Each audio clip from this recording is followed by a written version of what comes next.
Isto aqui eu já falei com vocês, é a operação que deveria ser a mais óbvia, né? Para converter a gravidez ectópica, que é fora do lugar, em gravidez uterina, que é no lugar. O neném está no lugar errado.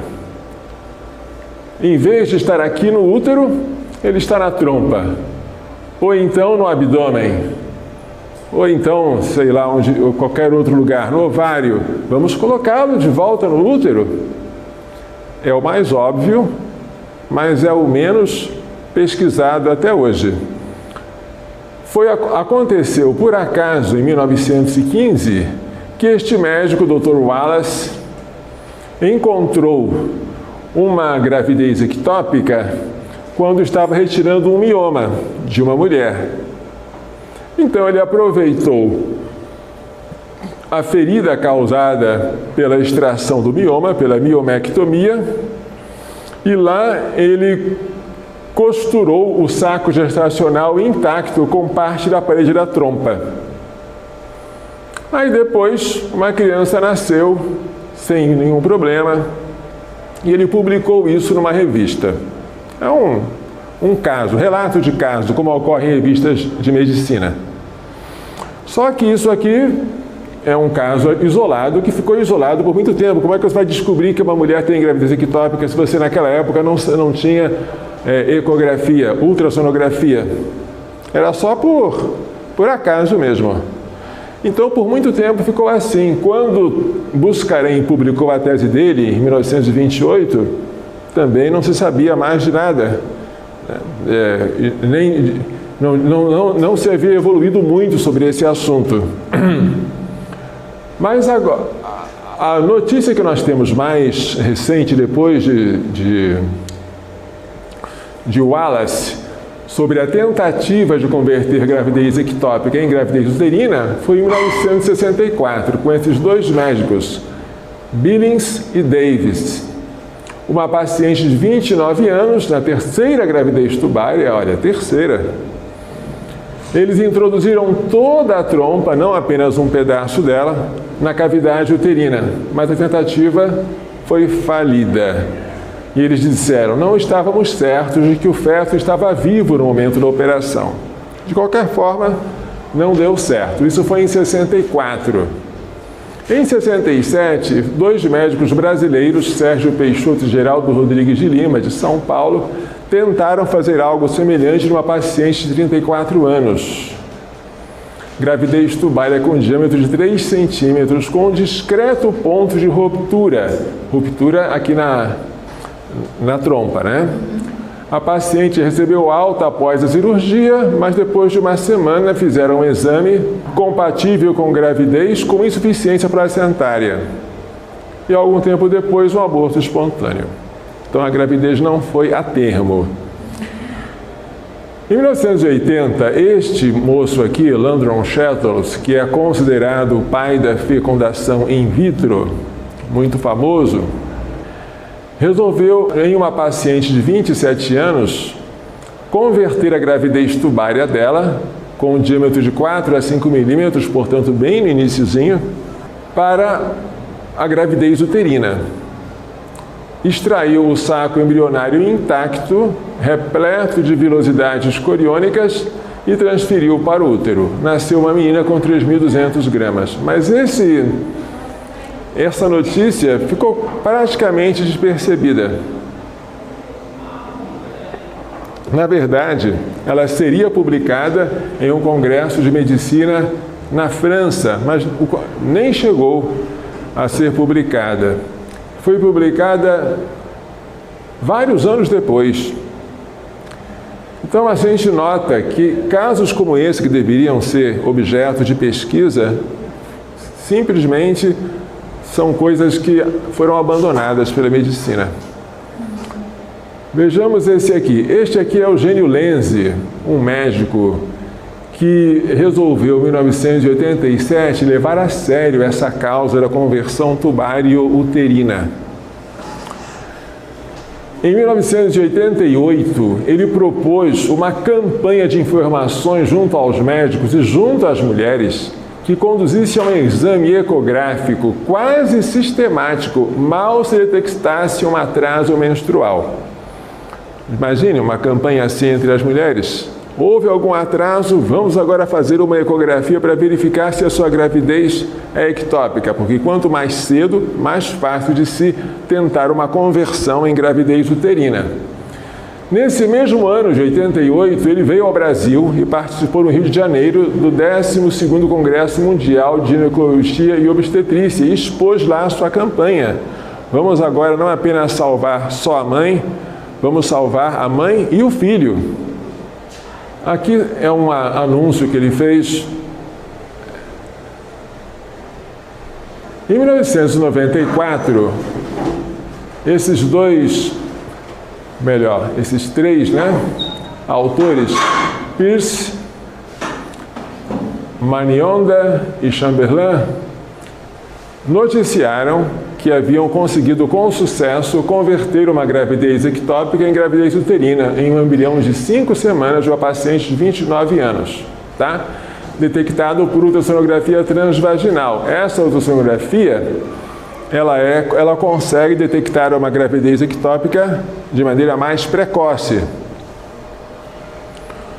Removeram o endométrio decidualizado para tornar a cavidade mais acolhedora e conseguiram. Houve uma menina que nasceu com 2,7 kg na 38ª semana de gravidez. E esta é a última notícia que nós temos de gravidez ectópica convertida em gravidez uterina com sucesso. Não se ouve falar mais disso. Por quê? Haveria necessidade de pesquisas. E as pesquisas não estão voltadas para isso. Gravidez ectópica, simplesmente aconselho a mãe ou a tomar o metrotexato, ou fazer ordenha tubárica, ou então a fazer aquela salpingostomia linear, que retira o neném inteirinho e deixa a trompa, digamos, intacta, ou então a salpingectomia, que arranca um pedaço da trompa com o embrião dentro, ainda vivo, que nós já vimos, que constitui aborto direto também, mas ninguém pensa em corrigir o problema pela sua causa. Falta, de fato, uma dedicação a essa causa. E como vocês serão, espero, grandes bioeticistas, quem sabe poderão dar um impulso na nova geração de médicos e veterinários para este fim. Mas a pergunta é, será que se eu encontrar uma mulher com gravidez ectópica e de vez em quando encontra e vem falar conosco, o que eu faço, padre? Será que um médico, mesmo com um conhecimento quase artesanal desse assunto, ele pode tentar fazer uma conversão tubario-uterina? O que diz a Donum Vitae, ou seja, a instrução sobre o respeito à vida humana nascente e à dignidade da procriação. Esta instruçãozinha de 1987, que nós vamos estudar com muito detalhe na época em que falarmos da fecundação in vitro, da inseminação artificial, essa instruçãozinha fala uma coisa interessante. No caso de experimentação claramente terapêutica, experimentação com o embrião, vou experimentar nele uma técnica que eu não sei se vai dar certo, mas o objetivo da técnica é curar, é tratar, não é fazer mal ao embrião. No caso de experimentação claramente terapêutica, isto é, desde que se trate de terapias experimentais empregadas em benefício do próprio embrião, não em benefício de terceiros, com o fim de salvar-lhe a vida em uma tentativa extrema e na falta de outras terapias válidas, pode ser lícito o recurso a remédios ou procedimentos ainda não plenamente convalidados. É o caso dessa cirurgia. Um médico pode tentar, é lícito, mesmo que a chance de sucesso seja pequena. Congregação para a Doutrina da Fé, Instrução Donum Vitae, 1987. É preciso que nas faculdades de medicina sejam ensinadas as possíveis técnicas de conversão tubário-uterina. Perguntem a algum médico se ele já ouviu falar disso. Ele vai garantir que isso não existe. Não só ele não ouviu falar, ele vai dizer isso é um sonho, padre. E que o Estado invista seriamente na pesquisa em laboratório sobre esse procedimento. Não vamos apenas investir na pobre gestante que está sofrendo lá. Vamos tentar fazer experiências laboratoriais, em animais primeiro. E esse é o papel dos veterinários. Aos veterinários caberá um papel importante nessa pesquisa.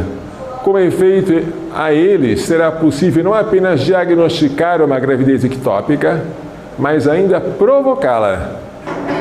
Provocar uma gravidez ectópica em animais e tentar convertê-la em gravidez uterina, com uma liberdade de experimentação que não tem os médicos que lidam com vidas humanas. Depois que der certo, por exemplo, na cadela, aí você pode tentar com mais segurança nas mulheres. Mas uma pergunta: o que está fazendo com que a gravidez ectópica cresça a cada ano? Isso é uma realidade. Por quê? Há várias causas. Uma delas é a promiscuidade sexual, que causa a doença inflamatória pélvica, que obstrui as trompas de falópio. Quando as trompas de falópio ficam obstruídas, o embrião tenta passar pela trompa, mas não consegue. Ele deveria chegar ao útero, mas a obstrução faz com que ele pare aqui e se implante no lugar errado.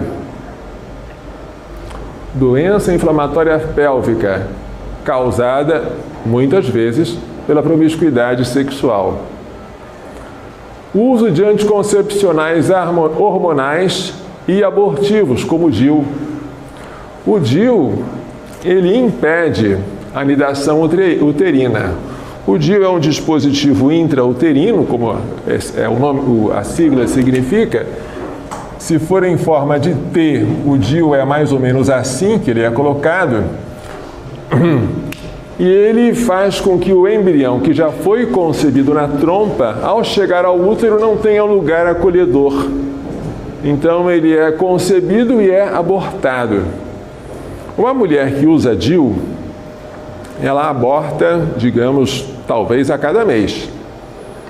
Se ela engravidar a cada mês, aborta a cada mês. E aí? Quando você aumenta o número de gravidezes, você aumenta também a chance de uma delas ser ectópica. Se uma mulher engravida 10 vezes mais do que a outra, porque ela está sempre abortando, então a chance de ela desenvolver uma gravidez ectópica também aumenta. Por isso você vê que usuárias de DIU têm grande chance de ter também gravidez ectópica. Essa é uma das causas. Os recursos de técnicas de fecundação artificial, nas quais se faz uma hiperestimulação ovariana, isso favorece a implantação em sede extrauterina.